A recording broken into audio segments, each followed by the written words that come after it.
Assalamu alaikum wa rahmatullah. J'espère que vous allez bien et j'espère que cette vidéo vous trouvera en très très bonne santé. Aujourd'hui, Inch'Allah, je vais aborder avec vous le sujet des outils nécessaires à voir et à développer, à pratiquer, à maîtriser pour pouvoir réaliser tous ces objectifs, Inch'Allah. Premier outil, donc numéro 1, et qui est l'outil essentiel, l'outil de base pour chaque développement, et qui est l'imagination. On peut appeler ça la visualisation, cette carte mentale qu'on a tous dans la tête. Ça peut aussi correspondre à la perception, donc comment notre manière de voir les choses, qui commence toujours à l'intérieur de nous avant de donner lieu à une action ou à une créativité dans le monde extérieur. Donc, première chose à développer dans votre vie, si vous souhaitez atteindre n'importe quel objectif, c'est de maîtriser la visualisation. La visualisation ou l'imagination est un outil qui est beaucoup plus important que la connaissance. Pourquoi? Parce que la connaissance est limitée, alors que la visualisation ou l'imagination, elle englobe l'univers en entier, comme dit Einstein. L'être humain ou l'homme qui n'a pas d'imagination, c'est qu'il n'a pas d'aile. Donc il ne peut pas s'envoler vers son objectif s'il n'a pas une imagination solide et très forte avec les outils nécessaires qui permettent de construire donc, cette vision. Je sais que beaucoup malheureusement ont du mal à visualiser leur vie. J'en ai accompagné quelques-uns, mais croyez-moi, donc il y a des outils, parce que tu le veuilles ou non, tu imagines. Si tu arrives à imaginer des scénarios négatifs, si tu as des idées négatives dans ta tête, c'est que tu arrives à visualiser les choses terribles. Donc, avec ta volonté ou sans ta volonté, la visualisation se fait, donc autant la faire dans le bon sens. Donc, sans imagination, vous ne pouvez pas créer votre vie. Une femme qui n'a pas de visualisation n'arrivera pas à faire un pain correctement, n'arrivera pas à élaborer des recettes parce que le tout se passe à l'intérieur. À l'intérieur, on peut créer, on peut imaginer et adapter ensuite dans la réalité. Avec l'imagination, on peut adopter certaines croyances ou les effondrer. Et c'est ça qui nous permet par la suite d'être dans l'action. Une fois que notre croyance a été consolidée, mais qui a été précédée par l'imagination, cela va nous permettre donc de mettre en pratique, d'expérimenter ce que nous avons imaginé. Donc, mets ça en tête, la personne qui a une imagination très forte est leader. Il maîtrise donc sa vie, elle va pouvoir la diriger vers le point qu'il souhaite. Eh bien, si tu ne fais pas ça, ou si tu ne maîtrises pas donc ce côté qui est la visualisation ou l'imagination, eh bien tu resteras toujours un subordonné. Tu suivras toujours les autres et tu feras toujours uniquement ce que les autres te commanderont de faire. Alors que si tu développes ton imagination, c'est toi qui vas décider de ta vie et c'est toi qui vas décider du chemin et de la destination vers laquelle tu souhaites y aller. Donc, l'imagination est un outil très important et c'est le numéro 1 pour pouvoir se lancer vers la réussite ou vers le développement de soi. Les personnes donc, qui s'inscriveront dans les formations pratiques, donc il y a une semaine entière, chaque jour un exercice pour bien maîtriser cet outil-là. Avant de passer au chapitre suivant ou donc au deuxième outil, j'aimerais bien partager également avec vous ce qu'Allah Azza wa Jal dit dans le livre sacré. Donc alors, entre parenthèses, le livre sacré, c'est la Bible. Il y a plusieurs versions. Moi, je me fie à la version qui est écrite en arabe parce qu'elle est beaucoup plus originale. Et donc, les mots correspondent le plus par rapport aux différentes traductions qui existent. Allah Azza wa Jal, dans Safar al-Amthal, il dit « Ya bila ru'ya yajmahu ash-shab » c'est-à-dire sans vision, le peuple reste à sa place, d'accord? Il est fixe, il ne bouge pas, il ne se développe pas. Allah Azza wa Jal également dans Safar al-Amthal, dans la Bible, il dit وَنَحْنُ غَيْرُ نَاظِرِينَ إِلَى الْأَشْيَاءِ الَّتِي تُرَى بل إلى التي لا تُرَى لأن التي تُرَى وقتية وأما التي لا تُرَى فأبدية. Ici, Allah Azza wa Jal, il nous dit, on ne regarde pas les choses qui se voient, donc à l'œil, mais on regarde les choses. D'accord? On visualise les choses qu'on ne voit pas parce que les choses que vous voyez, c'est instantané. D'accord? Et elle est valable dans un temps limité. Par contre, ce que vous ne voyez pas, c'est-à-dire ce que vous imaginez, ce que vous visualisez, d'accord, vous, ou la perception, elle est éternelle. Allah Azza wa Jal ensuite, dans le Coran, il nous dit « Afala yanduruna » parce que « al-basar », c'est pas « an-nadar ». D'accord? An-nadar, donc c'est la visualisation, c'est pas la vue. D'accord? Donc c'est différent. C'est pourquoi Allah il dit أَفَلَا يَنْظُرُونَ إِلَى الْإِبِلِ كَيْفَ خُلِقَتْ وَإِلَى السَّمَاءِ كَيْفَ رُفِعَتْ وَإِلَى الْجِبَالِ كَيْفَ نُصِبَتْ وَإِلَى الْأَرْضِ كَيْفَ سُطِحَتْ. Dans Surat Al-Ghashiyah, Allah il te dit ici, est-ce que tu n'as pas vu, tu n'as pas visualisé comment on a créé Al-Ibil, donc les chameaux, les moutons, les vaches, etc. Donc, est-ce que tu n'as pas pris le temps il te dit, est-ce que tu n'as pas vu? Oui, tu le vois. Tu vois comment ça a été fait. Mais est-ce que tu ne prends pas le temps de méditer comment toute cette opération, donc il y a des choses visibles, mais il y a également des choses qui sont invisibles. Comment le ciel a été élevé. Donc là, tu vois rien. Par contre, si tu fermes tes yeux et si tu maîtrises l'imagination, eh bien, tu peux aller très très loin dans cette imagination et dans cette méditation pour aller voir ce qui se passe dans le monde quantique et comment donc la terre et les cieux ont été donc couchés ou ont été élevés, etc. Allah Azza wa Jal, ensuite, pour te rapprocher un petit peu du sens de An-Nadar, de la visualisation ou de l'imagination, eh bien il te dit Wal tandur nafsun ma qaddamat lighad. Visualise an-nafs, donc dans ton état psychique, c'est-à-dire quand tu visualises, eh bien tu arrives à vivre. Donc tu as les sentiments, tu as les émotions, parce que c'est pas juste donc une visualisation avec tes yeux, donc avec le corps, qui ne s'accompagne pas d'un état psychique, donc d'une émotion, d'une sensation, d'un goût. Des fois, donc tu peux avoir le goût, tu peux entendre des choses quand tu es maître de la visualisation ou quand tu es expert dans l'imagination ou dans la visualisation. Allah, il te dit ici, wal tandur nafsun. Donc toi, mon cher frère ou ma chère sœur, regarde ce que tu as fait pour demain.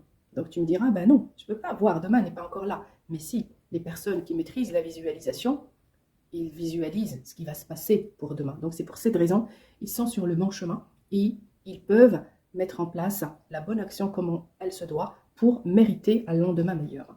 Donc ça c'est dans Surat Al-Hashr. Ensuite, donc ça c'était concernant le premier outil qui est la visualisation, donc qui est bien expliqué dans la partie pratique de la formation pour les personnes qui ont les moyens.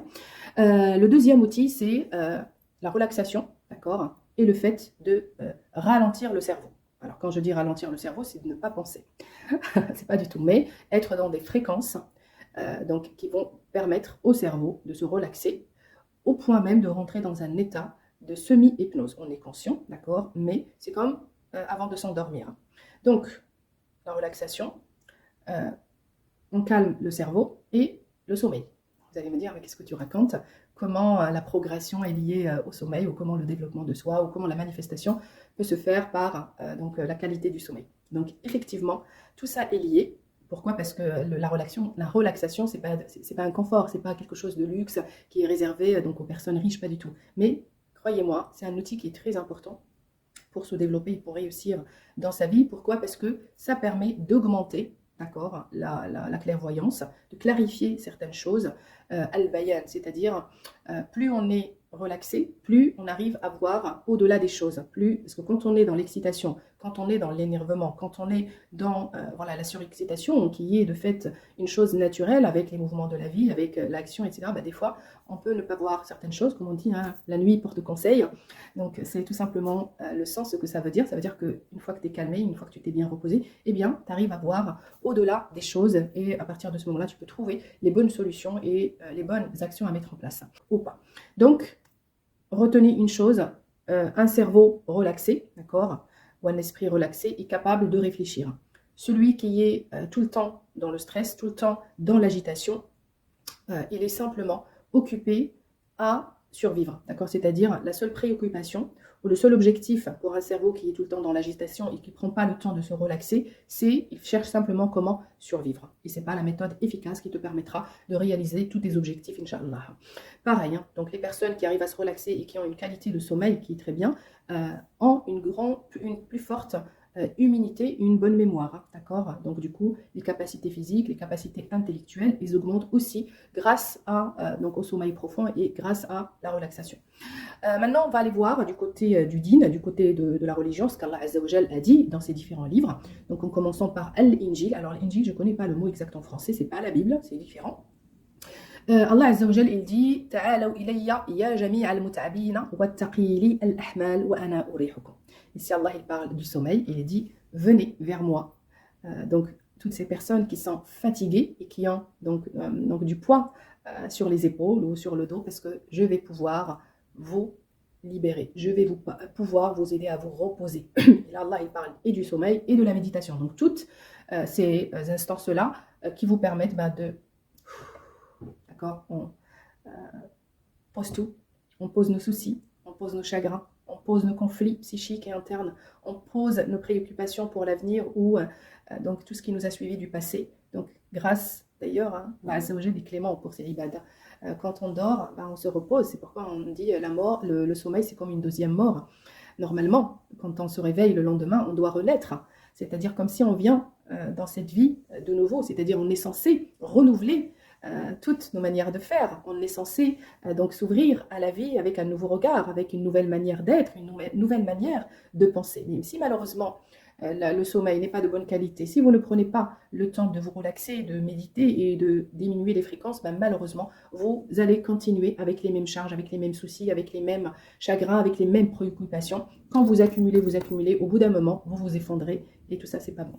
Donc, rappelez-vous, Allah Azza wa Jalla, il te dit, viens à moi, fais une méditation, fais ou dors comme il faut, et donne-moi tous tes soucis, parce qu'Allah Azza wa Jalla est capable de tout soulager. Allah Azza wa Jalla, dans Samar al-Mazamir, cette fois, donc c'est un autre chapitre, il dit Alqi ala rabbi hammaka fahuwa ya'uluka la yad'u siddiqa ou la yad'u siddiqa yataza'za'u ila al-abad. Allah ici, il te dit Alqi ala rabbi hammaka fahuwa ya'uluka. Allah ici, il te dit laisse tout sur Allah Azza wa Jalla. C'est-à-dire, quand tu vas aller dormir, ou quand tu vas méditer, ne te soucie pas. D'accord? Parce que quand tu rentres dans ces fréquences-là, Allah Azza wa Jal ya'ouluk, c'est-à-dire c'est-à-dire, en fait, c'est comme le salarié qui va travailler chez un patron, on va te donner un salaire, ok? Donc, Allah Azza wa Jal, il te dit ici, quand tu lui remets tout. Alors, attention, hein, c'est un moyen, ça veut dire quand je vais tout remettre sur Allah, ça ne veut pas dire que je vais rien faire. Non. L'intention, la visualisation, d'accord? Quand je vais me relaxer, c'est-à-dire que je fais le tawakkul, je sais qu'Allah va me guider et va me donner la solution nécessaire pour m'en sortir. C'est la méditation qui va me permettre de tout. Non, les moments de méditation, les moments de basse fréquence, de relaxation, etc., vont te permettre d'avoir les idées et les outils. Si tu ne mets pas en pratique les idées et les outils, ça ne fonctionne pas. Pareil, quand je fais les doigts, c'est des moments privilégiés durant lesquels on va rentrer dans un état de fréquence qui est assez spécial, d'accord? Parce que le cœur, il est plus préoccupé par l'extérieur, mais il est préoccupé par tous les sens, d'accord? Qu'on va essayer de remonter par la parole, parce que la parole est liée, donc dans votre structure du corps, de l'esprit, du conscient et de l'inconscient, est liée à des significations et à des sens qui sont liés à votre développement. Quand je dis votre développement, c'est votre cognition, la sémantique, c'est la perception, la manière de voir, les dimensions des choses. Un enfant, quand il se développe, il acquérit tout ça et il donne à chaque chose un sens. C'est ça qui va donner les croyances. Et comme dit Bourdieu, tout ça, ça constitue donc un habitus. Donc ce sont des habitudes qui sont tout simplement les dispositions plus le capital. Vous prenez tout ça, vous le multipliez par le champ, c'est-à-dire l'environnement, ça va donner les habitudes qui vont diriger le sens de la vie de l'être humain. Donc faites très très attention, même quand je fais les doigts, pour faire les doigts, c'est pas que des répétitions. Hein. Donc les répétitions, il faut que ça fasse sortir un sens. Il faut que ça corresponde à des significations liées à votre vie, à votre histoire, à votre présent, à votre environnement, pour que vous puissiez tout simplement dégager soit un obstacle, soit, on va dire, un atout pour pouvoir continuer, d'accord? Pour sortir des moments de rupture qui font que les personnes, ils vont cumuler du rupture dans leur vie et ils ne vont pas pouvoir être sur une trajectoire qui leur permet de se lancer dans la vie. Bon, je sais, ça relève de la psychologie, donc ça peut ne pas être très très clair pour certaines personnes, mais juste pour vous dire que le doua, la relaxation, etc., ça permet normalement de ne plus se soucier du passé ou de ce qui se passe actuellement dans notre vie. Le but, c'est de choper des nouvelles idées, de choper des inspirations pour les mettre ensuite en pratique. C'est pourquoi Allah ici, il te dit, si tu jettes tous tes problèmes, tous tes chagrins, toutes tes préoccupations sur moi, d'accord, eh bien, je serai la personne qui va travailler pour toi. Donc, al-i'ala, ok? Et Allah ici, il te dit, la yada'u siddiqa. Allah ne laisse absolument jamais as-siddiq, donc la personne sincère, la personne qui fait ce qu'elle dit, d'accord, qui représente, parce que, pareil, en psychologie, on dit, dire, c'est faire. Parce que la parole, il ne faut absolument pas qu'elle soit en contradiction avec ce que vous pensez ou avec ce que vous êtes, d'accord? Donc, l'agir, c'est lié forcément au dire. Quand il y a une grosse contradiction, malheureusement, ça finit par causer des problèmes de santé aux gens, des problèmes mentaux même aux gens, qui empêchent que les personnes soient créatives dans ce monde-là. Ils ne sont pas clairs, ils sont brouillés, ils travaillent davantage plus, et c'est ce qu'Allah a appelé les hypocrites, d'accord? Donc, c'est pourquoi on dit aussi en arabe, c'est-à-dire que le silence, des fois, il est d'or. Parce qu'au lieu de dire des choses que tu ne penses pas, qui ne te représentent pas, malheureusement, il vaut mieux se taire. Bon bref, sans trop rentrer dans les détails de ce côté-là, Allah Azza wa Jal, il te dit, la yada'u siddiq, donc la personne sincère, la personne, effectivement, quand on la voit, automatiquement, on va lui attribuer quelque chose, d'accord, avant même qu'elle parle, yatazaza, il al-abad, et ça de façon éternelle. Allah Azza wa Jal, quand tu es sincère, quand tu es pieux, eh bien, qu'est-ce qui se passe? Il ne te laissera absolument trembler dans cette vie. Tu avanceras à pas fixe, à pas rassuré dans la direction que tu vas choisir. Et j'espère de tout mon cœur que tu fais partie de ceux qui suivent Subhalallah, qui seront sur le chemin de As-Sirat al-Mustaqim. Et si tu veux savoir comment faire, ou si tu veux être accompagné et guidé dans ce chemin-là, j'ai 20 semaines à peu près de travail de manière quotidienne, des exercices qui te permettront d'adopter, de consolider les valeurs de Al-Istiqama. Et Al-Istiqama, c'est ce boule Allah. Il n'y a pas d'autre façon. Hein. Donc, c'est tout ce que tu fais à côté, c'est simplement des dogmes. Si tu n'as pas ces valeurs-là, malheureusement, tu ne peux arriver à rien, quel que soit le pays dans lequel tu vis, quelle que soit ta foi, quelle que soit ton origine, quelles que soient tes croyances, parce que ces valeurs-là, ils sont universelles. Et la preuve, dans toutes mes formations, je donne des exemples, que ce soit de la Bible, que ce soit de la Torah, que ce soit du Coran, parce que c'est la même chose.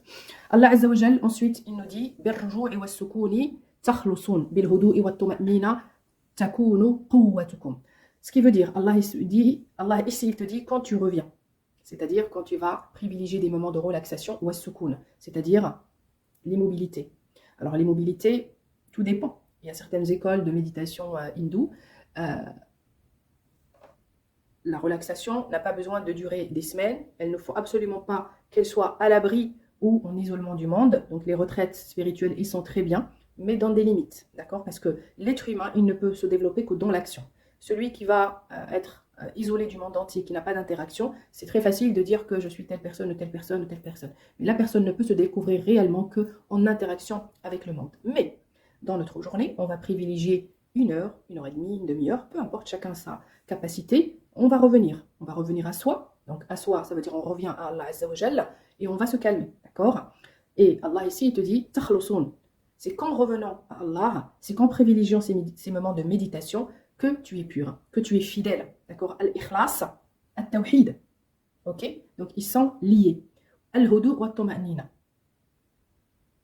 Le hudu, c'est-à-dire les moments de calme, les moments de tuma'nina, de rassurance. Quand tu es rassuré, quand tu t'inquiètes pas pour l'avenir, quand tu n'es pas préoccupé, quand tu n'es pas dans l'agitation, Allah ici te dit, c'est dans ces moments-là où il y aura votre force. C'est-à-dire que dans ces moments-là, vous allez avoir de l'inspiration. Quand tu reviens à Allah, quand tu reviens à toi-même, à qui tu es, à ce que tu fais, quand tu fais ce scanner sur l'ensemble de ta vie, quand tu reviens, mais de manière ikhlas, c'est-à-dire pure, sans ego, sans hypocrisie, etc., etc. Donc il y a des techniques, hein, tout ça, ça se pratique et ça s'apprend. Quand donc tu vas revenir petit à petit, tu vas ressentir une certaine toma'nina, une certaine assurance. Allah Azza wa Jal apaisera ton cœur et à partir de ce moment-là, crois-moi, quand tu vas affronter le monde, tu auras une force. Et c'est dedans où tu trouveras ta force. C'est dans ces moments où le subconscient parle, dans ces moments où tu te connectes à ces moments de rupture dans ta vie, de manière fidèle, de manière unique, de manière, on va dire, sans jugement, de manière calme, tu trouveras ce qui va t'inspirer. C'est là où tu vas avoir la vision. Ensuite, la vision au-delà de la vision. C'est là où tu vas adopter ta nouvelle identité. Et cette nouvelle identité qui te permettra d'être fort dans le monde matériel. Allah Azza wa Jal, ensuite il dit, bisalamatin attaji'u, bal aydan anam, li'annaka anta ya rabbu munfaridan fi tuma'ninatin taskununi.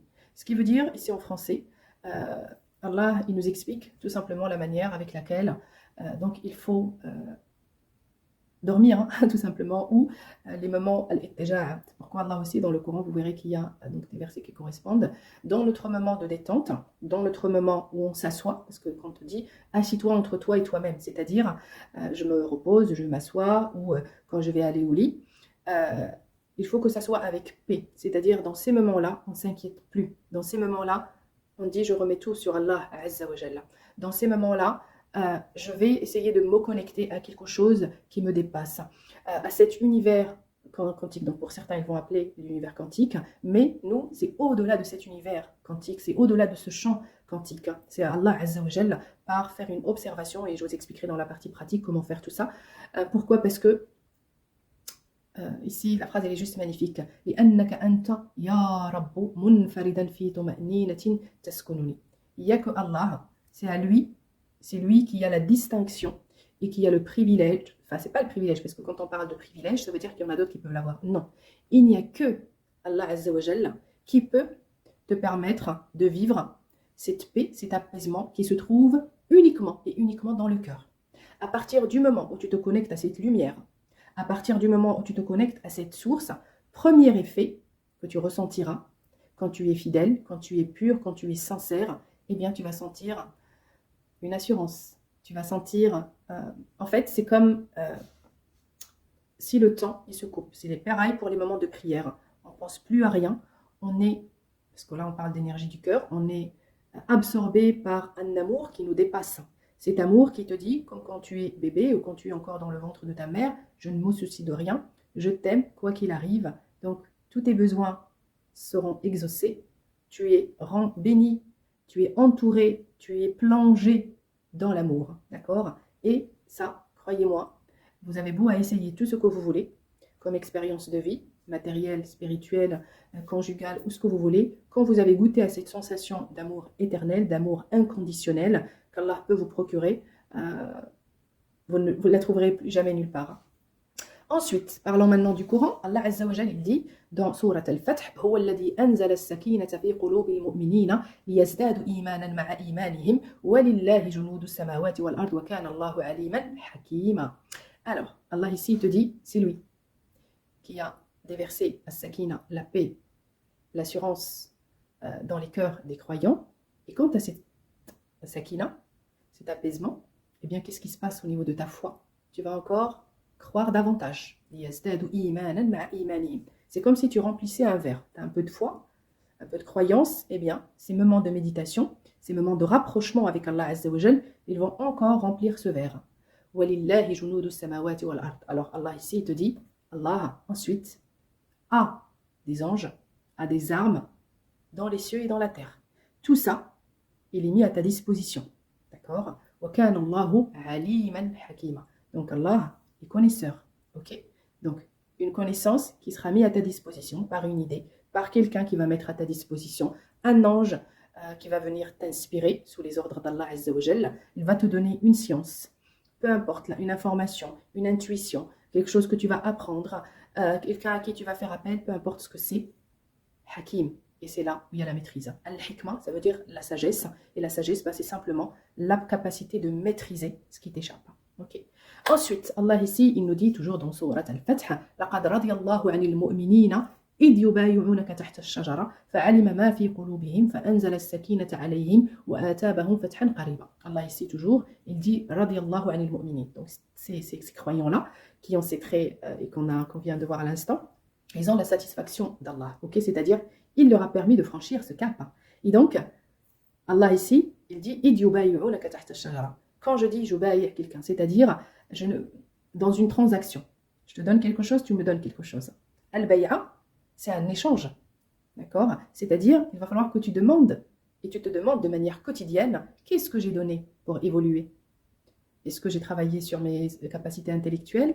Est-ce que j'ai nourri mon corps comme il faut? Est-ce que j'ai assuré un sommeil un sommeil de qualité à mon corps et à mon esprit? Mes relations, comment ils vont? Ma psyché ou ma nafs, comment elle va? Qu'est-ce que j'ai mis en place pour développer tout ça? S'il n'y a pas ces questionnements-là, il n'y a pas de bay'a. Tu négocies rien avec Allah Azza wa Jal. Donc Allah Azza wa Jal, pareil. Al-Rasoul, c'est le messager d'Allah, d'accord? Donc al-bay'a se fait toujours, ce ahd, ce pacte, tu le fais avec Allah. Donc c'est comme un business. Je te donne quelque chose pour qu'en retour, tu me donnes quelque chose. Et Allah il dit, Allah sait ce que tu as dans le cœur, ce qu'il y a. Comme on l'a dit tout à l'heure, si tu as ressenti cette paix, c'est aussi tu as l'inquiétude, ou si tu as la peur, ou si c'est l'ego qui te fait donc avancer dans la vie. Une fois qu'il sait ce que tu as dans le cœur, comme je t'ai dit, premier signe, c'est l'apaisement. C'est as-sakina wa atabahum fathan qariba. Donc, une fois que tu as fait ça, première chose, tu ressentiras la paix et l'amour inconditionnel, il n'y a plus d'inquiétude. Le chemin va être clair et al-fath, l'ouverture. C'est un chemin qui s'ouvre sur lequel tu vas avancer à pas fixe et à pas assuré. Et ça vient très rapidement. Donc ici, Allah, il te dit, je te délivre le Fatiha. Voilà l'ouverture, Marani. Et dans ces ouvertures-là, tu vas avoir des gains. Katira, ils sont différentes. Ya'khudunaha. Donc, que vous allez avoir dans votre possession. Wa kana Allahu azizan hakima. Et tout ça, vous l'avez avec grâce, d'accord, et avec sagesse, et avec maîtrise. Vous n'avez pas l'impression que votre vie vous échappe, vos relations vous échappent, votre santé vous échappe. Non. Il y a la maîtrise, al-hikma, d'accord, et il y a al-izza. Tout se fait avec dignité et avec grâce, et avec al-fath al-qarib, avec fluidité. الذين آمنوا وتطمئن قلوبهم بذكر الله ألا بذكر الله تطمئن القلوب dans sourate Ar-Ra'd. Ceux qui croient, ceux qui ont la foi, d'accord, ceux qui sont ou qui se trouvent dans tout ce que j'ai dit depuis les débuts des vidéos sur la progression et le développement. Donc ceux qui croient dans ces processus-là, qui sont des processus universels, donc tatma'innu qulubuhum, donc ils sont rassurés dans leur cœur et apaisés. Bidikr Allah, à chaque fois je me rappelle. Donc les dhikr, donc ça peut être invocation, ça peut être une prière, ça peut être donc toujours j'ai mon objectif droit dans mes yeux, ce que je travaille, ce que je ne travaille pas, ce que je dois éviter, ce que je dois pas éviter. Ala bidikrillahi tatma'innul qulub. Et il y a uniquement de cette manière, quand tu te rappelles de Dieu, quand tu mets les valeurs universelles dans chaque travail que tu fais, donc tu pourras avancer de manière sûre dans ta vie.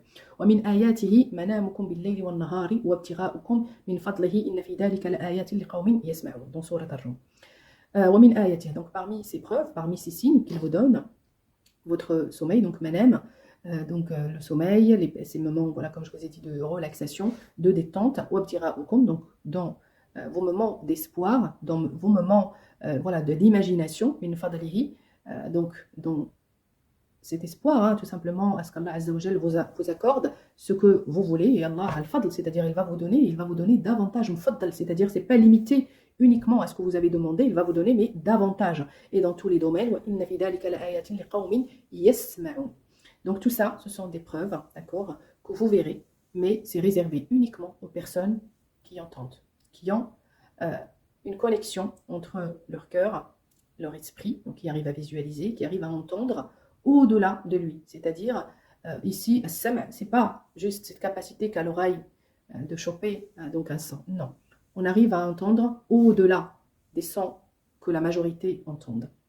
D'ailleurs, le as-sam' qu'Allah Azza wa Jal désigne dans le Coran, donc c'est lui qu'Allah désigne dans le Coran, il est lié à toutes les perceptions visuelles, donc on écoute aussi avec le cœur, on écoute avec la tête, on écoute avec le corps. Donc tout ça, c'est une manière, voilà, qui va apporter certaines informations à notre cœur pour qu'il y ait l'assurance, pour qu'il y ait donc la tranquillité et donc l'apaisement. Ensuite, troisième outil, c'est la respiration. Beaucoup vont dire, mais qu'est-ce que tu racontes, Asma? Alors oui, donc pareil, la respiration, c'est parmi les outils qui permettent de contrôler, de prendre la maîtrise du corps et de l'esprit, donc du cerveau aussi. Et ça vous permet également de contrôler votre énergie. Quand on va prendre une grande inspiration et on va expirer tout doucement, eh bien on va donner un signe instantané à notre cerveau, comme quoi nous reprenons le contrôle. D'ailleurs, hein, des fois quand on s'énerve, tu dis tiens, je respire, et bien simplement pour ne pas se faire guider par la précipitation, par la colère autour, ou que votre corps agit à votre place. Non, quand vous respirez, vous reprenez le contrôle. L'inspiration ou la respiration profonde permet d'augmenter le niveau d'oxygène dans le cerveau, ce qui va permettre de mieux se concentrer et vous donner davantage de motivation. D'accord ? Donc, de manière très courte, quand tu arrives à contrôler ta respiration, tu arriveras à contrôler ta vie. Donc, ici, la manière avec laquelle tu respires qui détermine un peu le rythme de ta vie et la qualité de ta vie de manière générale. Il vous permet de contrôler le niveau de douleur, que ce soit physique ou émotionnel. Il permet également d'activer le système parasympathique. Et c'est très important. C'est la respiration pour intégrer ou faire rentrer de nouvelles énergies et pas seulement pour juste inspirer ou pour donc respirer ou pour faire rentrer de l'oxygène dans le corps, mais pas du tout. Donc avec chaque inspiration, expiration, ce sont des nouvelles énergies qui rentrent dans le corps. Hein, d'accord ? On parlera un peu davantage dans la partie pratique qui sera réservée à la respiration. La bonne respiration est responsable sur les différentes bonnes décisions. Et les décisions conscientes se font grâce à la bonne respiration. D'ailleurs, hein, dans certaines entreprises, on apprend donc des techniques de respiration pour augmenter la productivité et la présence hein, des employés. C'est très efficace. Pareil, c'est très efficace si vous souhaitez donc augmenter votre espérance de vie. Plus vous respirez lentement, plus votre âge va s'allonger et aussi la qualité de votre vie va être meilleure. Bon, après, pour la respiration, il y a plusieurs écoles. Les basiques de respiration, voilà, ils sont vraiment très, très variés. Et on verra un peu davantage tout ça avec les techniques essentielles et les techniques de base qui sont très efficaces, comme j'ai dit, dans la partie pratique. Alors maintenant, voyons ce qu'Allah Azza wa Jal, il dit dans le livre sacré, dans Safar al-Mazamir, ou plutôt cette fois Safar Ayoub. Ruhullahi sana'ani wa nasmatul qadiri ahyatni. Donc ce qui veut dire, par le souffle d'Allah, j'ai été créé. Wa nasmatu. Alors, un nasma, c'est pas le souffle. D'accord, c'est différent. Donc, la nasma, là par exemple, Ruh Allah, c'est l'essence ou l'âme d'Allah, j'ai été créé. Wa nasma, donc c'est l'inspiration qui vient avec inspirer al-qadir. Donc, cette inspiration du pouvoir, parce que al-qadir vient de al-qudra. Al-qudra, c'est le pouvoir. Ok, ahyatni, c'est par cette inspiration, par ce qu'on appelle un nassim, ce petit vent frais là, eh bien, j'ai été ahyatni, comme si quelqu'un était mort et a été remis à la vie. J'ai été, ça m'a permis de revivre tout simplement, ou de renaître, comme si quelqu'un, voilà, dans la maladie, il va à pratiquer la respiration, il va guérir toutes les cellules qui ont été mortes. Donc ça va lui permettre de retrouver la bonne santé. Quelqu'un qui est dans le stress, qui est dans le brouillard, il voit du noir, donc il est dans une énergie morte, avec l'inspiration, l'expiration, avec ce nasma, avec donc ce vent frais, eh bien, il va renaître de nouveau. Il va avoir des nouvelles idées, donc tout ça va donc se renouveler, et petit à petit, il va se connecter à ce qu'on appelle Rawh Allah, à cette essence divine qui vient d'Allah Azza wa Jalla.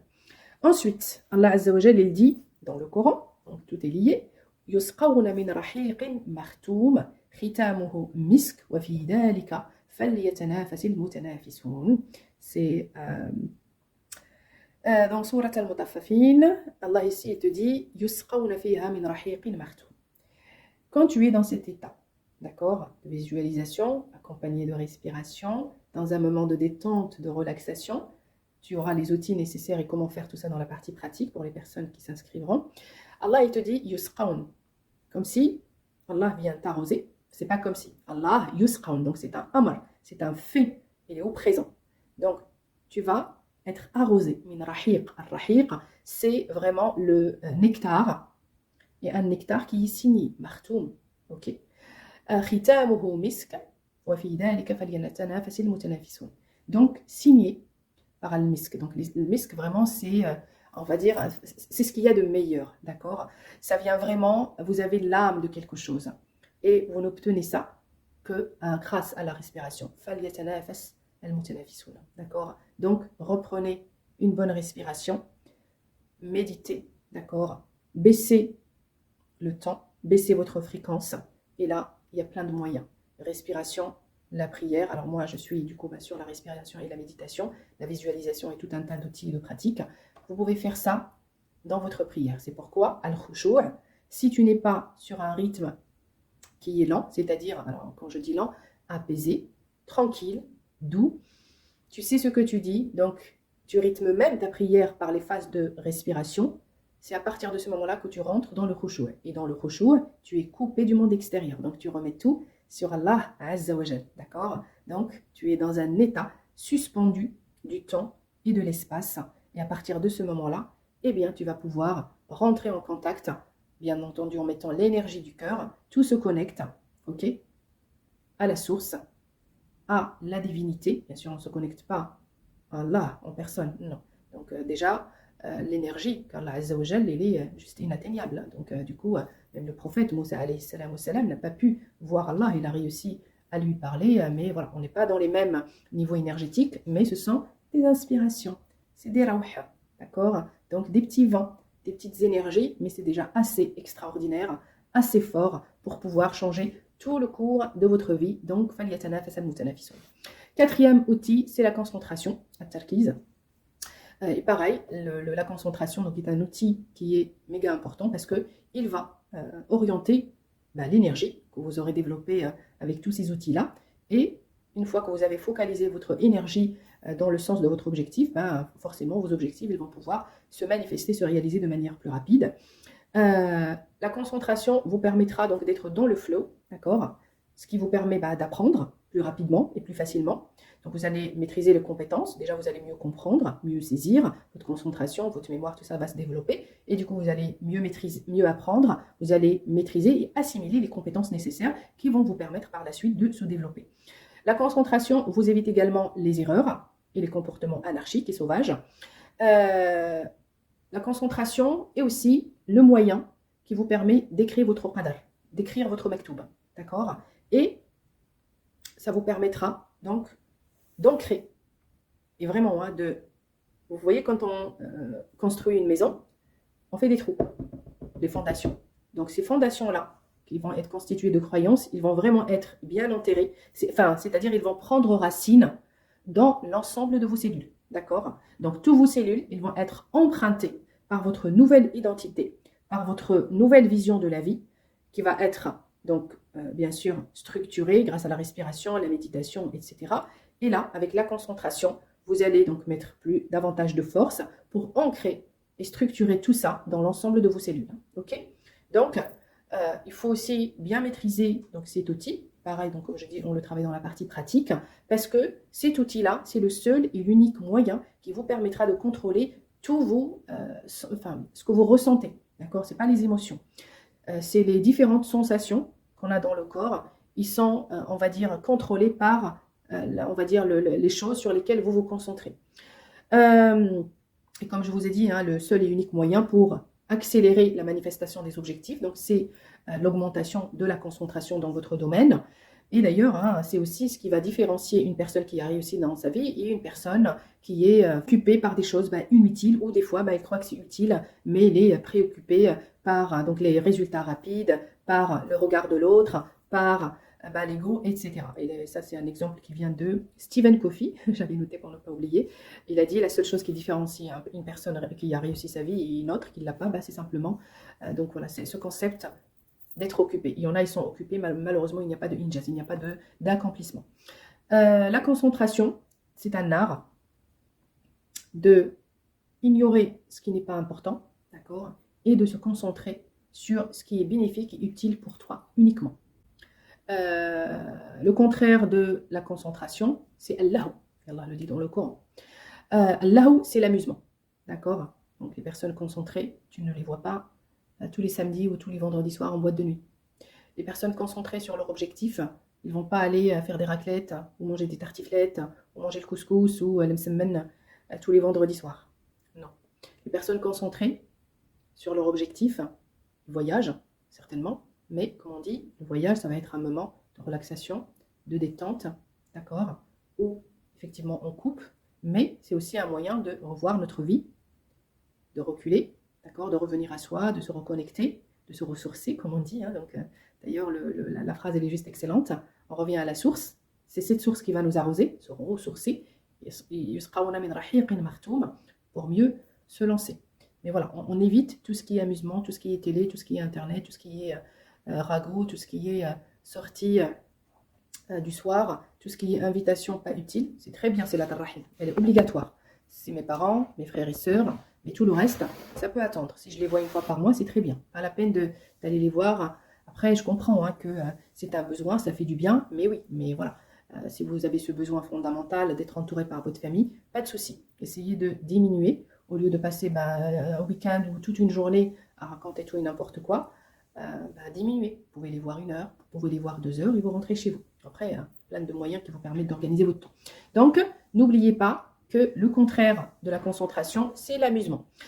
Alors, Al-Injil, qu'est-ce que dit le livre sacré? وَالَّذِي سَقَطَ بَيْنَ الشَّوْكِ هم الذين يسمعون ثم يذهبون فيختنقون من هموم الحياة وغناها ولذاتها ولا ينضجون ثمرا. Allah ici, il te dit, celui qui tombe entre les pics, d'accord, c'est ceux qui écoutent. Donc toi qui me regardes en ce moment, si tu ne mets pas en pratique ce que je te dis sur ma chaîne YouTube depuis à peu près maintenant de 3 ans, si tu ne mets pas en pratique, eh bien, c'est toi qui tomberas dans les pics de la vie. Hein. C'est toi qui vas sentir l'enfer d'ici-bas avant l'au-delà. Donc c'est ceux qui écoutent. Ensuite, ils vont partir. Et après, ils vont s'étouffer par les difficultés ou dans les difficultés de la vie, al-humum, donc les chagrins, les soucis de la vie, warinaha waladdatiha, la richesse et tous les plaisirs de la vie. Quand vous voyez ça sur les réseaux sociaux, juste entre parenthèses, hein, je suis une personne qui fait des coachings, donc nous, on est exposé à la vulnérabilité des gens. On est des confidents, c'est-à-dire les gens nous racontent leur vérité. Beaucoup, j'en ai, hein, j'accompagne certaines personnes que vous voyez sur les réseaux sociaux, ils ne sont pas beaucoup, j'ai 2 personnes, des influenceurs, mais ce que vous voyez, malheureusement, les voyages, les couples heureux, les vêtements, les trucs de luxe, une vie que vous enviez, et en vérité, c'est un véritable enfer. Alors, ces personnes-là, du coup, ils écoutent, mais pour ne pas se confronter à leur vérité, à leurs vrais soucis, ils vont aller se cacher derrière la normalité, derrière c'est la vie.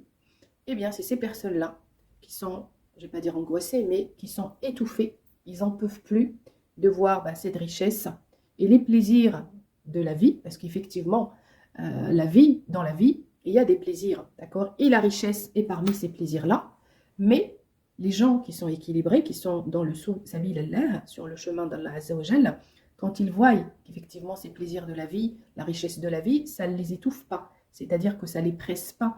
Ils ne sont pas envieux. Pourquoi? Parce qu'ils savent que aussi ils ont des plaisirs dans la vie et qu'à un moment donné, ils vont y arriver, d'accord? Et ces personnes-là, en même temps, ils sont créatifs, hein. C'est-à-dire ils sont dans l'action. Mais les autres, qui se font que regarder les autres derrière leur téléphone ou regarder les gens dans leur famille ou les gens dans la rue et les envier, là, Allah ici dit « Voilà, il y a des gens, ils ne sont pas productifs. » Donc pose-toi la question, aujourd'hui, peu importe ton statut, tu peux être un étudiant et être productif. Tu peux être une femme au foyer de 60 ans, de 70 ans et être productif. Tu donnes quelque chose. Ici, tu n'as pas été envoyé, comme j'ai toujours dit, pour se nourrir, pour se reproduire et se laisser y aller et attendre que le temps passe. Ça, c'est pas une vie. Allah, il te dit « Yutahhirakum wa liyuzakkikum. Ma khalaqtul jinna illa liya'budun. » Al-ibada, c'est tout ça. S'il n'y a pas tout ça, il n'y a pas de ibada. Tu seras dans les pics de la vie. Tu vas disparaître dans les soucis de la vie. Tu vas disparaître à t'inquiéter par la richesse et par tout ce qui fait plaisir dans cette vie. Tu vas aller au travail, tu es dans les pics, mais tu t'enfuis juste pour attendre les vacances pour aller au bled, pour montrer que, je ne vais pas le dire, ou effectivement si tu n'es pas quelqu'un qui montre, mais tu attends avec impatience les vacances pour respirer. C'est pas une vie. Pas de productivité. Bref, continuons. Dans Surat Al-Anbiya, Allah il dit Lahiyatan qulubuhum. Donc leurs cœurs, ils sont amusés. C'est-à-dire, il n'y a que les instances de plaisir qui gèrent ou qui guident la personne. Donc c'est-à-dire, voilà, il n'y a pas de logique. Ils ne sont pas confrontés à la réalité. Donc tout ce qui... c'est d'ailleurs, hein, on m'a dit, c'est l'esprit archaïque, l'esprit primaire est toujours dirigé par l'énergie du plaisir. Donc il va éviter de se confronter à la réalité, à ses vrais sentiments, à ses vrais conflits psychiques, mais il va simplement choisir les choses faciles, les choses qui vont lui faire tout simplement plaisir, etc. Sans trop vous compliquer la vie, donc c'est ça qu'Allah Azza wa Jalla te dit, parce que les énergies s'équilibrent et donc on va dire la source c'est au niveau du cœur, hein. C'est là-dedans où tout s'équilibre, où le tout se déséquilibre. Allah Azza wa Jalla dans Surat Al-Hadid, il nous dit "I'lamu annama al-hayatu ad-dunya la'ibun wa lahwun wa zinatun wa tafakhurun baynakum wa takathurun fil amwali wal awladi kamathali ghaytin a'jaba al-kuffara nabatuhu thumma yahiju fatarahu musfarran thumma yakunu hutaman wa fil akhirati 'adhabun shadidun wa maghfiratun min Allah wa ridwanun wa ma al-hayatu ad-dunya illa mata'u غرور. Allah ici te dit la vie, effectivement, al-hayat ad-dunya. C'est-à-dire, al-hayat, la vie, ad-dunya, donc cette vie à court terme. Rappelez-vous le prix à court terme et à long terme et les différents types de personnes que je vous ai indiqués lors de la précédente vidéo. Ici, il te dit ce qui est proche. Là, c'est-à-dire les personnes, souvent, ils ne regardent pas le lendemain, d'accord? Ils ne regardent pas au bout de leur nez, c'est-à-dire ils vont être sur ce qui est momentané. Il n'y a pas de logique, ils n'arrivent pas à se projeter dans le futur. Donc ils vont voir l'amusement, j'allume la télé, regarde les réseaux sociaux, au lieu d'aller lire un livre, au lieu d'aller payer une formation, ou juste au lieu de chercher sur YouTube ou sur les différentes plateformes qui existent de nos jours, comment apprendre n'importe quelle compétence, comment aller faire du sport chez moi si j'ai des problèmes de santé, comment aller équilibrer par exemple ma nourriture, comment développer ma qualité du sommeil, si je veux devenir riche, quels sont les livres que j'ai lus, qui sont les formations, si je veux être plus efficace dans mon travail, donc quels sont les différents moyens ou les personnes que je dois aller voir ou les différentes expériences, de quoi je dois m'inspirer pour effectivement être 2 fois plus productif et être parmi al-muhsinin pour mieux exceller dans mon domaine, etc. Donc Allah il te dit ici, ceux qui sont dans le hayat ad-dunya, dans le court terme, lahu, donc un jeu, donc un amusement, donc l'énergie primaire, l'énergie du plaisir, zina, ça veut dire juste ce qui fait beau, mais de l'extérieur. Wa tafakhur. At-tafakhur, ça veut dire se montrer, pour prouver qui est meilleur et qui ne l'est pas. D'accord? On est sur cette compétitivité pour le paraître. D'accord? Wa takathurun fil amwal, qui va avoir plus d'argent que l'autre, mais toujours dans le moyen terme, ok? C'est-à-dire on ne voit pas sur le long terme, comme je vous ai déjà expliqué. Celui qui est sur le bon chemin et le mauvais chemin, c'est pas la même stratégie et c'est pas la même politique. Donc on veut avoir plus d'argent, on veut même des fois, il y a certains, c'est par voilà, l'aouled, donc dans les enfants. Il y en a certains, voilà, ils vont avoir la fierté parce qu'ils ont eu des enfants. Et je vous l'entendis, moi ma fierté, ou mes enfants c'est ma vie. Mes enfants c'est pas ma vie. Parce que le jour, quand tu seras devant Allah Azza wa Jal, tes enfants, ils ne t'aideront pas. Tu ne reconnaîtras même pas tes enfants. Et pareil, quand tu souffres, que ce soit financièrement, que ce soit au niveau de ta santé, tes enfants, ils ne sont pour rien, et puis ils ne t'aideront en rien. Donc, les enfants, ce n'est pas une fierté, d'accord? C'est effectivement des accompagnants, d'ici-bas, c'est notre image.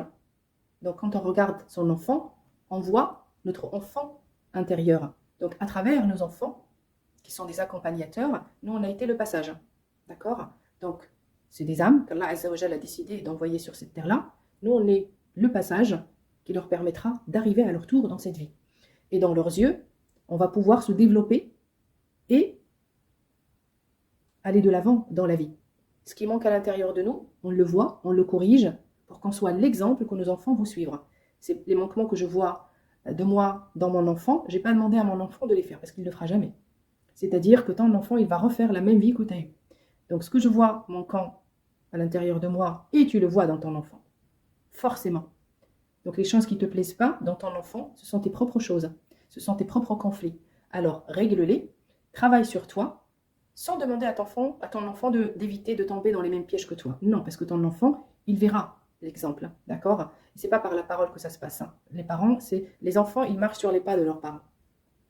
Après, voilà, je ne vais pas vous faire une formation sur comment être un parent conscient, mais peut-être ça viendra un jour. Mais en tout cas, ce n'est pas prévu pour le moment. Donc, il y a des gens, voilà, comme je vous dis, ils sont fiers parce qu'ils ont telle maison, ils ont une telle somme d'argent, ils sont dans l'ego, ils sont dans cette compétition ou dans ce qu'on voit, vont voir les autres, dans l'amusement, dans les énergies de plaisir, la fierté par les enfants. En fait, c'est comme Al-Raït, Ajab al-Kuffar al-Nabato. C'est comme un champ d'oignons, un champ de bananes, un champ de fraises. Au début, vous voyez que on va dire ces plantes-là ou ces fruits-là ou ces légumes-là, le champ il est magnifique, d'accord? Le fruit que ça donne ou on va dire cette pousse, elle est pas mal, ok? Elle est belle, c'est pas mal, elle est magnifique, elle est belle. Ça va plaire à ceux qui ne croient pas, al-Kufar. Et ceux qui ne croient pas, ça ne veut pas dire ceux qui ne sont pas musulmans. Ceux qui ne croient pas à tous ces processus que je vous ai indiqués. Tumma yahij, ça va s'exciter. Et d'un coup, musfarran, donc ça va devenir pâle, ça va pâlir. Et c'est toujours les personnes, comme je vous ai dit, qui sont dans l'impulsivité Au début, voilà, beaucoup d'énergie, beaucoup de ça, beaucoup de ça, beaucoup de ça, beaucoup d'espoir. Mais voilà, ils sont dans l'excitation. À un moment, ils vont pâlir. Et ensuite, yakunu hutaman. Et à un moment donné, ça va devenir... c'est une destruction. Tout est détruit, tout est cassé. Et à la fin de tout, à la fin du processus, une souffrance, une grande souffrance, adabun shadid, wa maghfiratun min Allah wa ridwanun, wa mal hayatu dunya illa mata'u al-ghurur. Allah, il te dit, avec cette souffrance-là, qui n'est que la conséquence de ce que tu as fait. Allah, ici, tellement il est clément pour nous. Et vraiment, ce que je vais vous dire ça me donne la chair de poule. Regardez ça, même dans ce processus-là. Ok, Allah, il te dit, voilà, tu es dans l'excitation, tu es suite tes énergies de plaisir, tu t'amuses, tu vas te cacher derrière les plaisirs de la vie, les enfants, l'argent. Et bien en fait, tout ça, les personnes qui ne croient pas dans ces processus-là, et te dit en fait, c'est voilà, c'est comme une petite plante, va s'exciter, au bout d'un moment, tu vas être pâle, ça veut dire que tu vas te fatiguer, tu n'auras plus d'énergie, tu vas avancer dans l'âge, et puis d'un moment, tout va se détruire. Et tu vas finir avec des maladies, tu vas finir soit pauvre, soit à charge de quelqu'un, tu vas voir tous tes espoirs échouer. Et le pire encore, et croyez-moi, j'en avais 3 personnes que j'ai accompagnées il y a quelques années, des personnes âgées de plus de 60 ans, voir leurs enfants refaire le même parcours qu'eux, de la pénibilité, de la non-reconnaissance surtout. Donc les personnes ne sont pas reconnues et d'office disqualifiées parce qu'ils sont d'une autre communauté étrangère. Ça fait mal, c'est des vraies souffrances. Et donc quand ils voient leurs enfants refaire le même parcours, il y a juste quelques déguisements et des formes qui peuvent un peu varier ou changer, mais c'est la même chose, le même parcours. Et malgré ça, Allah ici il te dit, regarde à la fin, tout ce que tu as construit s'effondre. Tu souffres, moi, c'est ça qui m'émue très très fortement. Et à côté de ça, Allah il te dit, regarde ça, tout ce que tu as, malgré ça, je te pardonne. D'accord? Et il y a toujours la permission d'Allah. À tout moment, tu peux revenir. Il n'est jamais trop tard. Elle est là, Allah, elle est toujours là. Et la vie qui demande ou dans laquelle tu ne paieras pas le prix fort dès l'entrée, c'est-à-dire si tu ne suis pas le chemin en faisant les choses bien, donc c'est la hayat ad-dunya, donc celle dans laquelle tu veux voir, on va dire, les fruits et le résultat très rapidement, dans laquelle tu avances, tu es dirigé par les énergies de plaisir, donc c'est ça la dunya ad-danu, c'est-à-dire quelque chose, ça vient du mot dana. Dana, c'est se rapprocher. Tout ce qui est espérance proche, d'accord, tout dans lesquels tu ne vas pas mettre de la patience, etc. Eh bien, mata al-ghurur. Tout n'est qu'arrogance, d'accord. Tout ça, c'est un amusement qui va faire plaisir uniquement à ton ego. Et demande-toi, souvent, les personnes qui veulent devenir riches, devenir millionnaires ou autres, d'ailleurs, je vous avais déjà partagé pour savoir et décrocher donc la graine qui vous permettra d'aller plus loin. Imagine-toi que tu es déjà riche. Imagine par exemple que tu es payé 10-15 000 euros et tu ne travailles pas. Qu'est-ce que tu ferais de ta vie à ce moment-là? Moi, la question était de reprendre mes études. Si j'étais libre financièrement, donc je reprendrais mes études. Je le suis. Donc ça fait maintenant 3 ans et je suis dans l'année de licence, je fais un master de psychologie, donc je suis en 3e année. Qu'est-ce que je voulais vous dire? Donc la vie, la dunya, mata al-ghurur. Donc vas-y dans cet ego et vraiment pousse-le jusqu'au bout et demande-toi c'est quoi la finalité de tout ça. Une fois que tu as eu tout ça, qui es-tu réellement? Qu'est-ce qui reste à la fin? C'est quoi ton essence? Parce que ton essence vient d'Allah Azza wa Jal, min rawhillah. Tu as quand même une inspiration divine, d'accord? Donc Allah, il t'a pas créé mauvais dès le début. Non, il n'y a pas de notion de mal et de bien. Tout dépend du contexte. Comme je vous avais dit, l'habitus, c'est les dispositions plus le capital fois le champ. Donc c'est ton éducation, c'est l'environnement dans lequel tu as grandi, c'est ta famille, c'est ton travail, c'est l'école. Tout ça, ce sont des dispositions, des capitaux, ta formation, tes croyances, ta culture, tout ça fait qu'aujourd'hui tu es ce que tu es. Donc commence petit à petit en te rappelant en permanence que al-hayat ad-dunya, tout ce qui est espérance courte, est dirigé par l'ego, par les plaisirs, par cette compétition qu'il y a entre les différentes personnes dans ce monde-là, donc l'argent, les enfants, az-zina, donc la beauté, etc., etc. Donc, cinquième élément qui te permettra de progresser dans ta vie, c'est la gestion émotionnelle. Alors, l'intelligence émotionnelle, c'est, comment dirais-je, Hajar al-Assas, c'est la pierre de fondation principale dans la persévérance et aussi dans la rapidité du développement. D'accord? Donc, ces personnes-là qui commencent un projet ou un objectif, une perte de poids, une skincare, un apprentissage d'une compétence ou autre, et qu'au bout de 4-5 mois, ça y est, ils sont sur autre chose. Ils ont l'objectif d'acheter une maison, mais dès qu'ils ont vu une carte postale ou dès qu'ils ont vu des influenceurs sur Internet, aller dans un pays paradisiaque, eh ben, allez, c'est reparti, on voyage cette année. Vous voyez un petit peu ce que je veux dire? Donc, ces personnes-là, ben, ils n'arrivent pas à gérer de manière intelligente donc leurs émotions, ils n'ont pas cette fondation, cette pierre de base. Comme je vous avais déjà expliqué la dernière fois, les émotions ne viennent jamais de l'extérieur. Ça, c'est le thermomètre qui vous permettra de mesurer votre milieu intérieur, d'accord, votre champ intérieur. Donc c'est un thermomètre et en même temps, elle a une force magnétique qui va attirer les mêmes émotions dans les événements et dans les attitudes ou dans les personnes qu'il y a autour de vous.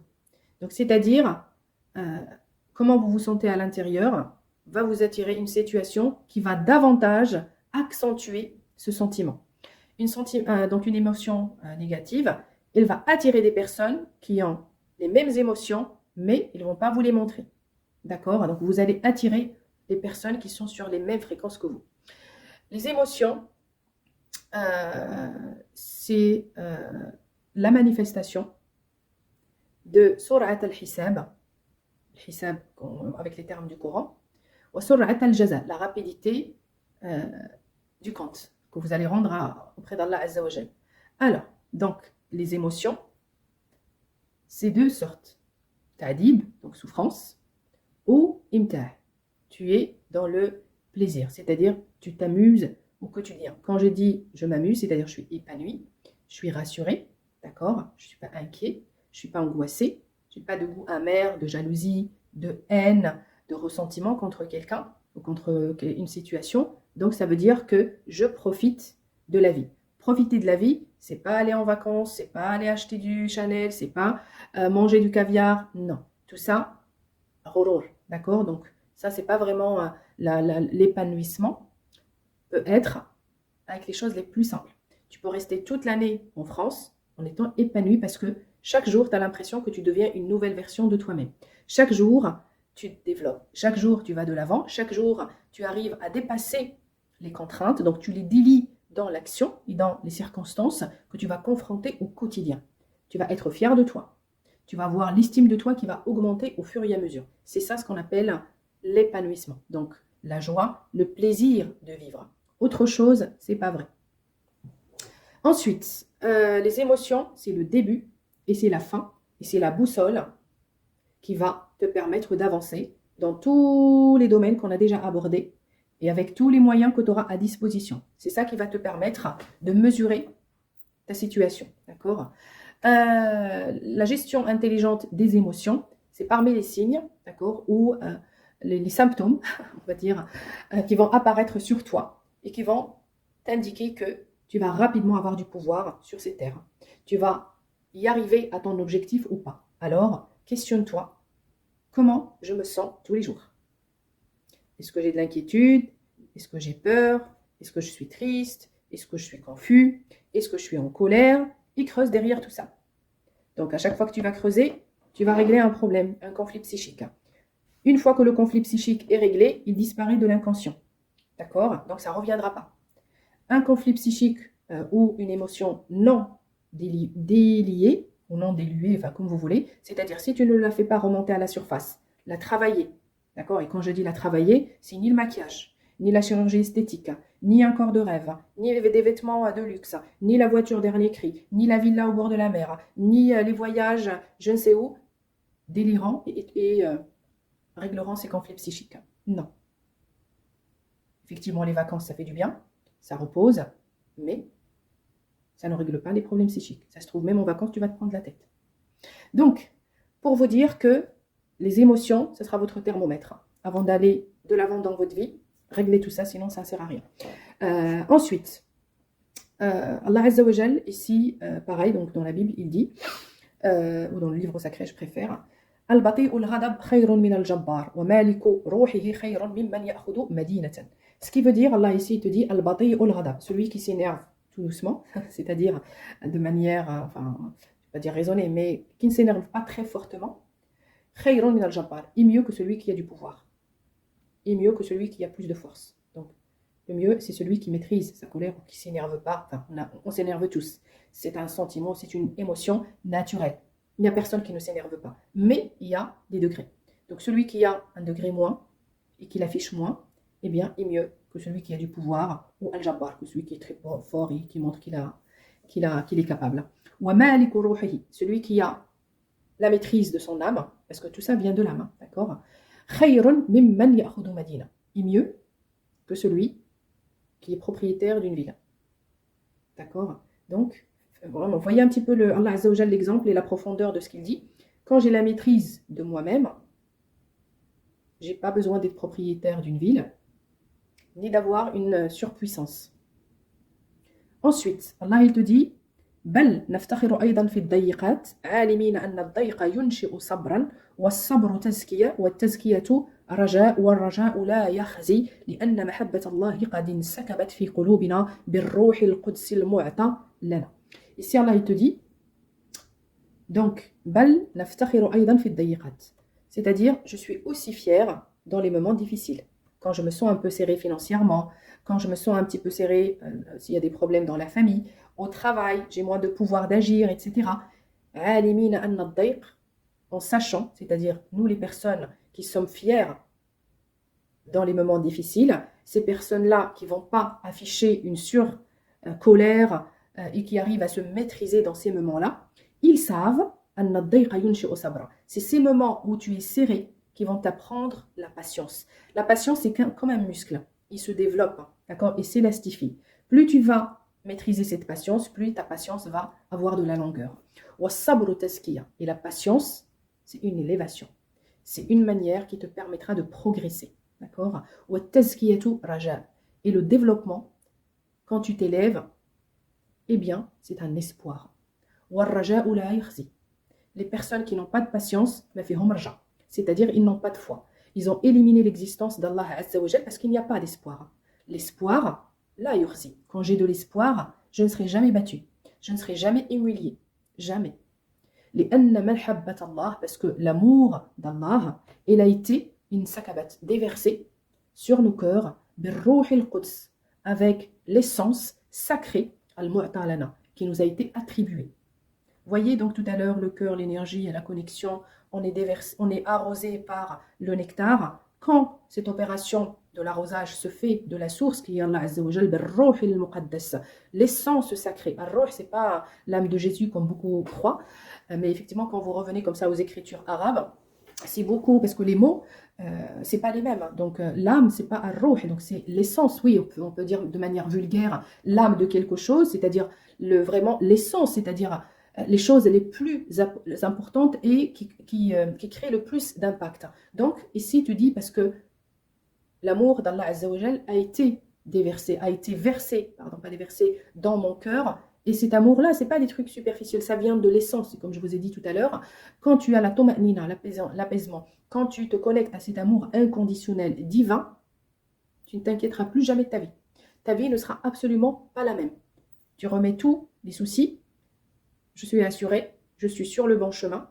Et Allah, il te dit, tu ne seras pas humilié, il ne te décevra absolument pas. Ar-raja ou la yarzi. L'espoir, comme on dit, fait vivre. Tu ne peux pas avoir de l'espoir et vivre humilié. Impossible.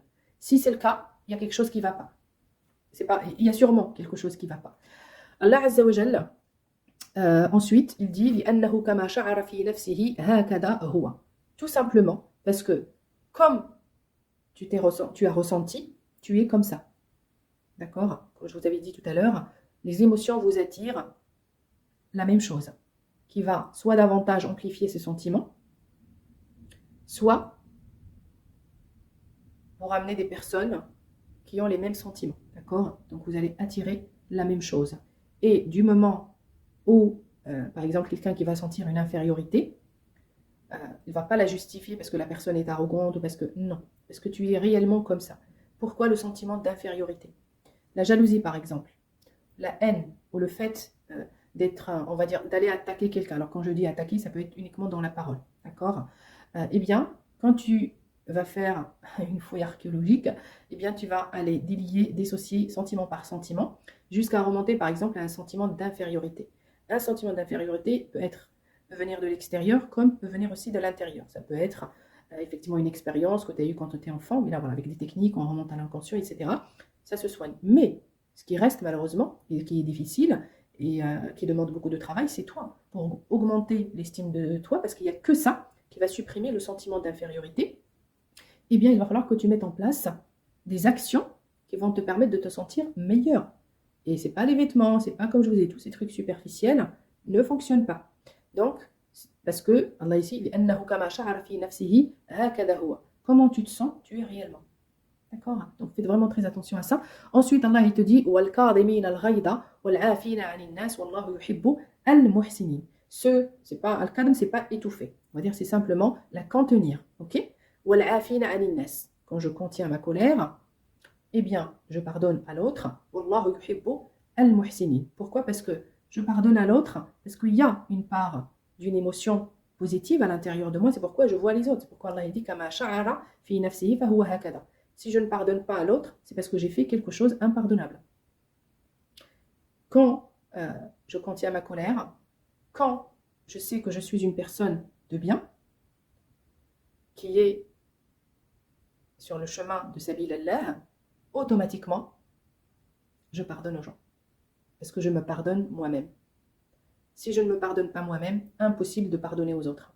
Allah yuhibbu al-muhsinin. Et Allah aime tous ceux al-husn, c'est-à-dire qui mettent de la bienveillance, de la bonté dans leurs actions, dans leurs gestes et faits. D'accord? En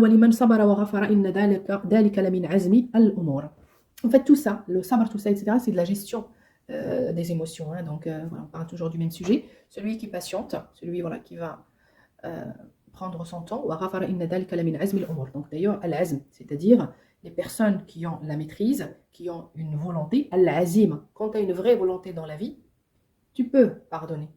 Tu vas patienter. Celui qui ne patiente pas, celui, tu lui fais la moindre des choses, ça y est, il te dit, je suis catalogué. Il y a même des personnes qui disent qu'ils n'ont pas de copains et de copines, ils sont fiers. Je ne comprends pas. Genre, je crois que ma tête a brillé. Et puis bon, après la personne, malheureusement, j'ai pas pu lui expliquer tout le processus. Non, c'est pas une fierté de ne pas avoir d'amis. Donc, c'est que vous avez vraiment des complexes qui sont très très graves à l'intérieur. Bien sûr, dans le monde entier, il y a du bon et du mauvais. Et l'être humain est sociable par nature. Vous ne pouvez pas vivre sans les copains, sans la famille, aller au travail, venir à la maison. Vous allez finir débile ou vous allez finir avec une maladie mentale. Hein, donc, ni plus ni moins. Voilà l'issue des personnes voilà, qui ne se sociabilisent pas. Et comme je vous ai dit, celui qui a de la patience, celui qui ne s'énerve pas, qui contient sa colère, je ne dis pas qu'il n'exprime pas sa colère, hein. Tu exprimes que tu n'es pas content, tu exprimes que tu es énervé, mais tu vas pouvoir contenir ta colère.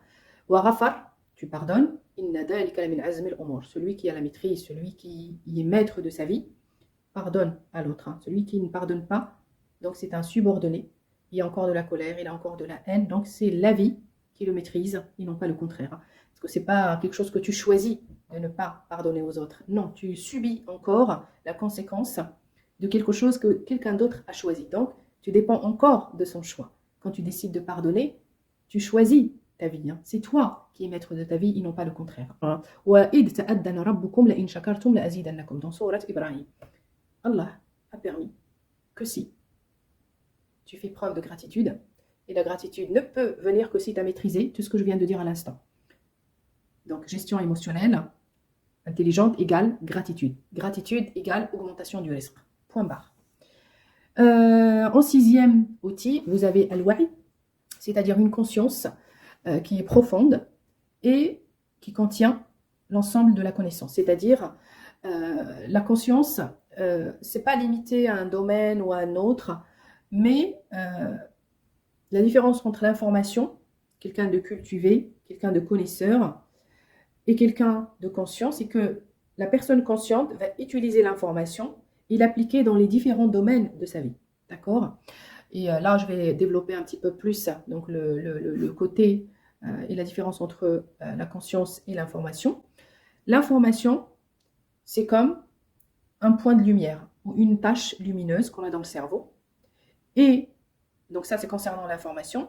La conscience, en fait, c'est ce qui va entourer le tout. C'est une lumière qui va entourer, par exemple, tout le cerveau et toutes les sphères du cerveau et toutes ces dimensions qui vont avoir le contrôle sur l'ensemble du corps. Ok. La connaissance est une dimension ou une perception ou un point de vue qui est singulier et sec, d'accord? Ou qui est, alors je ne vais pas dire singulier. Enfin oui, on peut dire singulier. Donc c'est-à-dire il n'a pas d'autres dimensions ou il n'est pas multidimension, mais il est unique, d'accord? Une seule dimension et cette dimension elle est sèche, d'accord? La conscience est multidimensionnelle et elle est vivante, d'accord? Elle donne la vie à d'autres dimensions. Vous voyez un petit peu ce que je veux dire? Donc c'est pourquoi quand tu as la connaissance dans un domaine, eh bien cette même connaissance, tu peux l'appliquer sur tout un tas de domaines dans ta vie. La connaissance, c'est avoir et entasser plutôt des informations et des connaissances de diverses sources.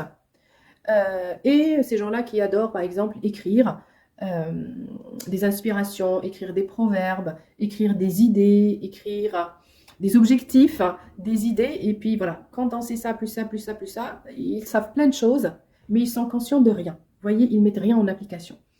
Pourquoi? Parce que la conscience, c'est la compréhension de l'information, la mise en application de différentes manières et surtout l'assimilation et la liaison que tu vas faire de toutes ces informations par rapport à ta réalité. Donc, la vie que tu vis, comment tu vas projeter les informations que tu as apprises, que tu as assimilées et projeter sur ta propre vie. C'est ça la conscience.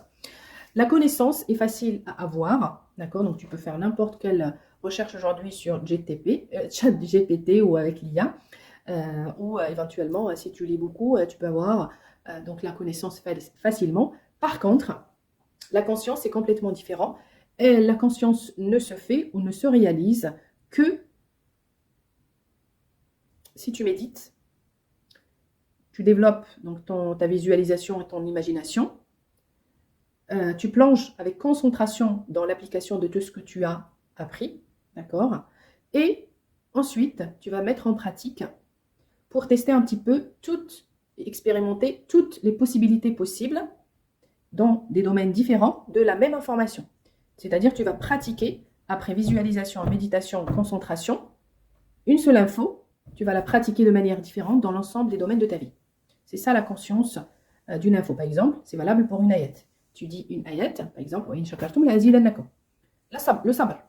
Donc tu vas le tester dans ta relation avec ta femme, avec ta relation avec les enfants, tu vas le tester au travail, tu vas le tester au supermarché, quand quelqu'un prend ta place dans la queue, quand quelqu'un fait tomber tout un rayon de boîte de maïs et que c'est pas toi, il te regarde et il continue.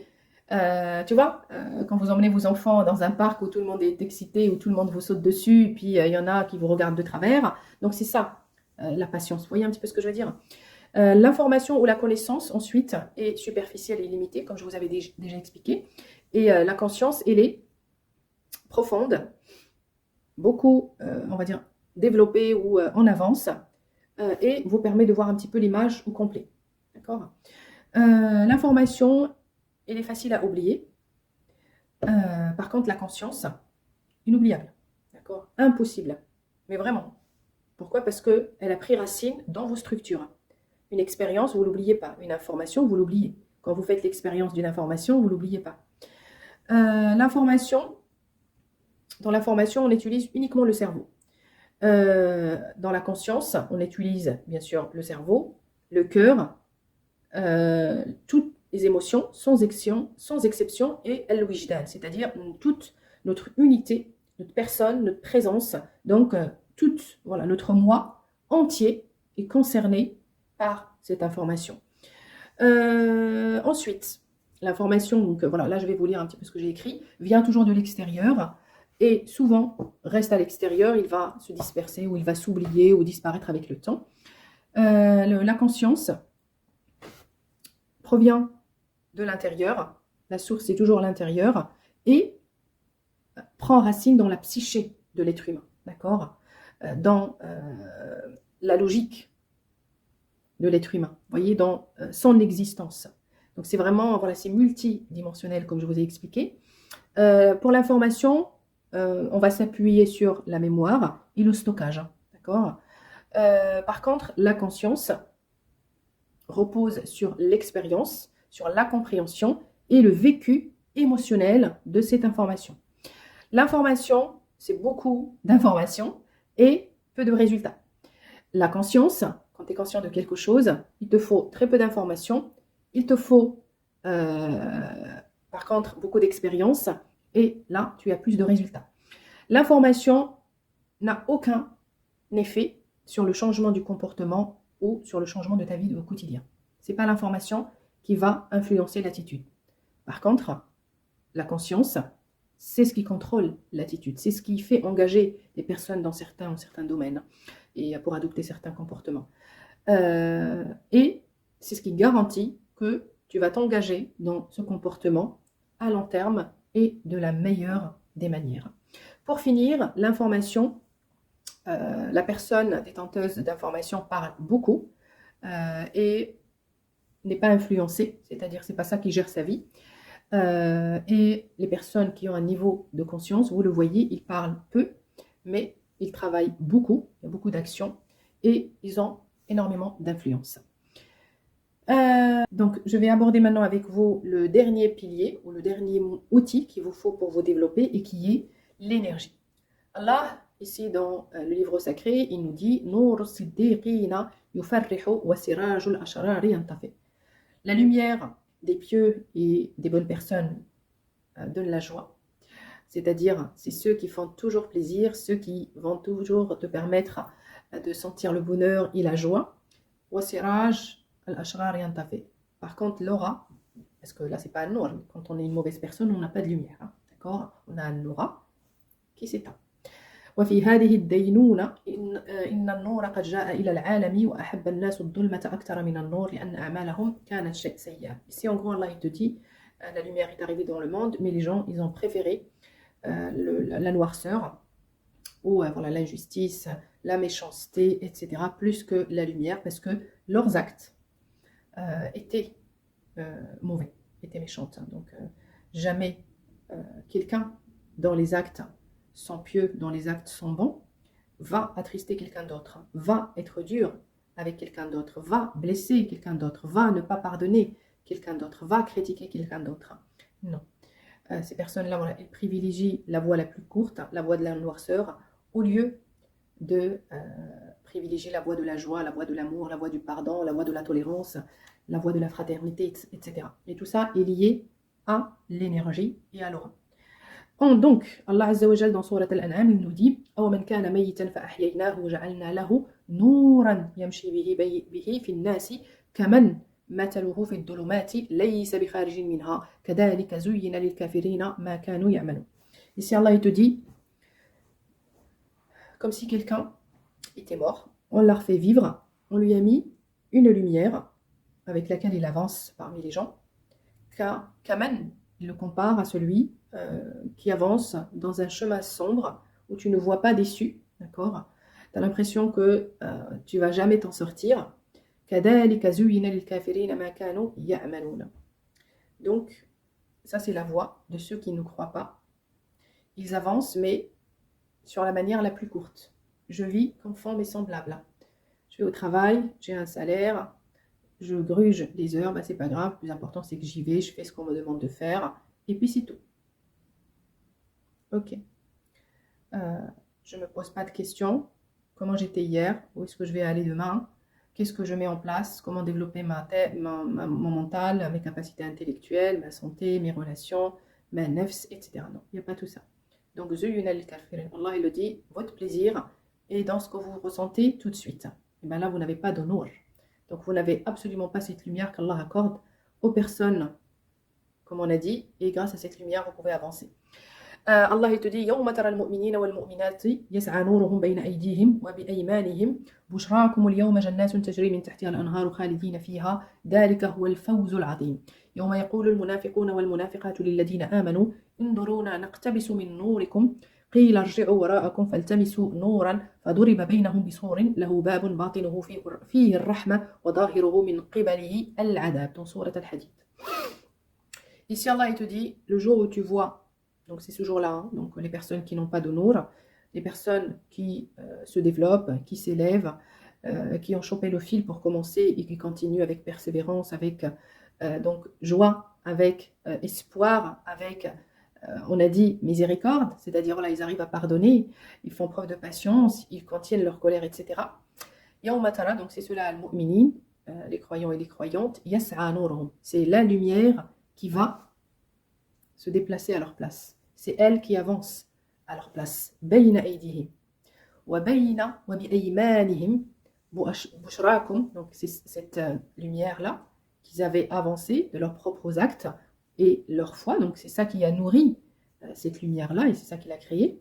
Bushrakum al-yawma, aujourd'hui vous avez la bonne nouvelle, voilà la récompense des jannat, donc un paradis, donc tous vos objectifs, toutes vos manifestations, tajri min tahtiha al-anhar khalidina fiha, c'est-à-dire que même si jannat c'est paradis, fondé en nahr, il y a toujours, ça coule de source comme on dit, donc c'est structuré, ça coule de source, là yatazaza, c'est-à-dire tu ne vas pas connaître une tempête qui va venir tout détruire, éternel, dalika huwa al-fawzul azim, donc ça c'est le vrai gain, c'est la vraie victoire.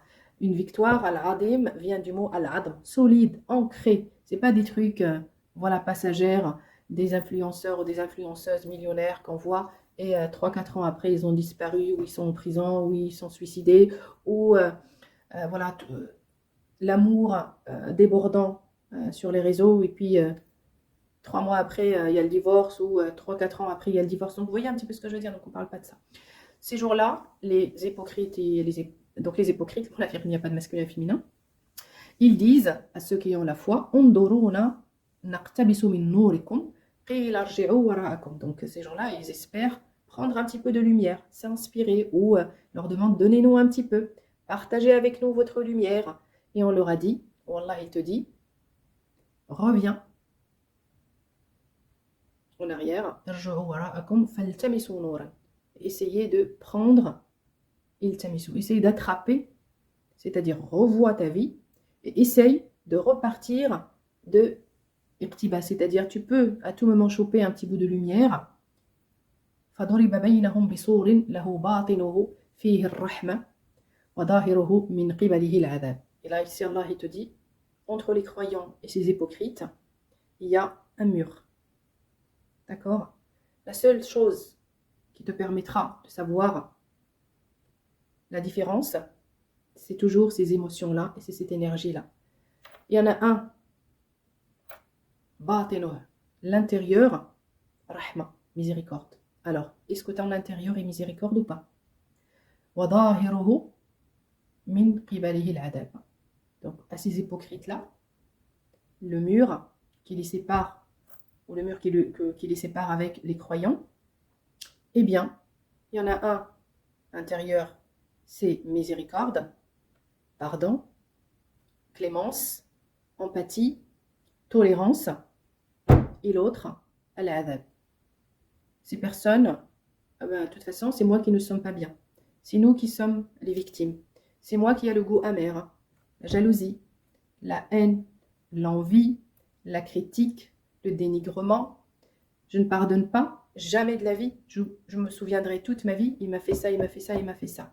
Donc voilà le chemin qui sépare les deux mondes. Et voilà l'énergie de ceux qui vont réussir et de ceux qui vont connaître la souffrance. Après, au niveau de l'énergie, pareil. Donc il y a une semaine pour travailler donc l'énergie, pour qu'on puisse... Alors on ne va pas parler que de miséricorde, hein, pas du tout. Il y a des techniques pour effectivement être sur une énergie différente, une énergie qui te permettra d'augmenter, donc de développer ta visualisation, d'augmenter ta concentration, de travailler ta conscience pour essayer, voilà, comme Allah l'a dit, yaqtabis, pour essayer voilà, de se connecter avec cette lumière-là et y rester le plus longtemps possible. Je vais m'arrêter là, j'espère que cette vidéo vous a plu, prenez bien soin de vous et je vous dis à la prochaine vidéo, Inch'Allah.